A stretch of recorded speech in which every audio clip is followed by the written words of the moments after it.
আপনারা কেন আসছে এখানে? দাবি দাবা কিসের? অটো গাড়ি চলবে না। আমাদের দাবি একটাই, আমরা বাংলা রিক্সাওয়ালা যারা পায়ে চালাই, বল দিয়া চালাই, তাদের গাড়িতে কেউ মানে না, তাদের গাড়িতে কেউ উঠে না। আর এবং আমরা এও জানি যে তাদেরকে 1200 টাকা দিয়া এই ধরনের রিক্সা ব্যবহার হচ্ছে, অটো গাড়ি ব্যাটারি গাড়িতে চালিত।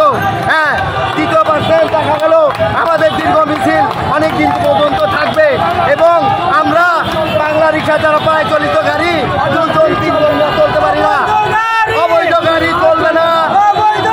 আর আমাদের দাবি তাড়াতাড়ি মানতে হবে। আচ্ছা, তোমাদের গাড়ি অবৈধ আর ওদের গাড়ি অবৈধ না? তোমাদের গাড়ি? আমাদের গাড়ি সিটি কর্পোরেশনের লাইসেন্স আছে, নাম্বার আছে, সিটি কর্পোরেশনের নাম্বার আছে, নাম্বার। আর ওদের কোনো নাম্বার নাই, ওরা 1200 টাকা দিয়ে চালায়। ঢাকা শহর বন্ধ,